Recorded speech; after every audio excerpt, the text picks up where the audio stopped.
আজকের পডকাস্টের দর্শক বন্ধুদের সাথে যে গ্রহটি নিয়ে আলোচনা করব সেটি হলো বৃহস্পতি গ্রহ।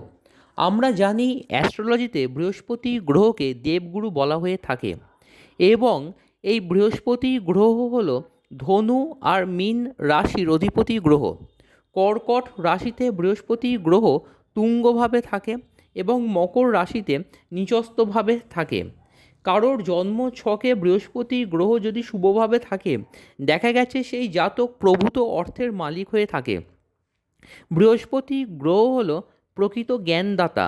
সব বিজ্ঞানের, সব দর্শনের, সব ধর্মের মূল তত্ত্বগুলি বৃহস্পতি গ্রহ নিজের আয়ত্তের মধ্যে রাখে। মন্ত্রদ্রষ্টা ঋষি এবং অসীম শক্তিসম্পন্ন দেবতাদেরও গুরু হল বৃহস্পতি গ্রহ। মহর্ষি পরাশর বলেছেন, বৃহস্পতি গ্রহ হল জ্ঞান ও সুখের কর্তা। বৃহস্পতির জ্ঞান তত্ত্বজ্ঞান, তা ইন্দ্রিয় নিরপেক্ষ এবং সুখ দুঃখ বহির্ভূত পরিপূর্ণ আনন্দময়। বৃহস্পতির অধিকারে বস্তু নেই, আছে বস্তুর তত্ত্ব বা বস্তুত্ব। নাশশীল বস্তুও তাঁর কাছে গিয়ে অমরত্ব প্রাপ্ত হয়। নশ্বর মানুষ তার অধিকারে মনুষ্যত্ব আখ্যা পেয়ে নিত্য বস্তু হয়ে দাঁড়ায়। বৃহস্পতির গণ্ডির মধ্যে ধ্বংস নেই, কাজেই অভাবও নেই, দুঃখও নেই। বৃহস্পতি গ্রহ হল সদানন্দ। বাহ্য জগতে বৃহস্পতি গ্রহ নির্দেশ করে প্রকৃত বিদ্বান ও পণ্ডিত ব্যক্তি, দার্শনিক ব্যক্তি, জ্ঞানযোগী, বিশ্ব মানব, অভিজ্ঞ জ্ঞানী ব্যক্তি, গুরু, পুত্র, সুখী ব্যক্তি, অধ্যাপক, আইনজ্ঞ, পুরবাসী বা নগরবাসী, রাজপ্রতিনিধি, অতি ধনী ব্যক্তি, খাদ্য, শস্য, উপাদেয় ফল, দেহের হিতকারী সকল দ্রব্য, আহার্য ফল ও তাহার বৃক্ষ, দেব পূজার উপকরণ, মাঙ্গল্য দ্রব্যাদি, মন্দির, দেবালয়, তীর্থস্থান, আচার্যের আসন, উচ্চ শিক্ষা, এই সমস্ত কিছু বৃহস্পতি গ্রহ নিজের অধীনে রাখে। কারোর জন্ম ছকে বৃহস্পতি গ্রহ যদি লগ্নভাবে থাকে, দেখা গেছে সেই জাতক অত্যন্ত বিদ্বান হয়, অত্যন্ত পণ্ডিত ব্যক্তি হয় এবং অত্যন্ত জ্ঞানী হয়। কারোর যদি চতুর্থভাবে থাকে, দেখা গেছে সেই জাতক প্রচুর প্রপার্টির মালিক হয়ে থাকে। কারণ চতুর্থ ভাব থেকে গৃহের সুখ শান্তি সমৃদ্ধি এই সমস্ত কিছু জাজ করা হয়ে থাকে।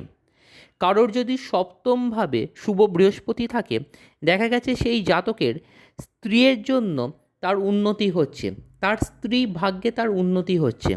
কারোর যদি নবমভাবে থাকে, দেখা গেছে সেই জাতকের উচ্চ শিক্ষা হয়ে থাকে, তার দেশ বিদেশে ভ্রমণ হয়ে থাকে। আবার কারোর যদি দশমভাবে শুভ বৃহস্পতি থাকে, দেখা গেছে সেই জাতক তার কর্মস্থানে প্রভূত সফলতা অর্জন করে থাকে। আবার কারোর যদি একাদশভাবে শুভ বৃহস্পতি থাকে, দেখা গেছে সেই জাতক প্রভূত অর্থের মালিক হয়ে থাকে। এখন প্রশ্ন হলো, এই বৃহস্পতি গ্রহের রেমেডি কী? বৃহস্পতি গ্রহের সবথেকে বেস্ট রেমেডি হলো, আপনারা যদি রোজ মা তারার এই গায়ত্রী মন্ত্রটি অ্যাটলিস্ট 36 বার করে পাঠ করেন।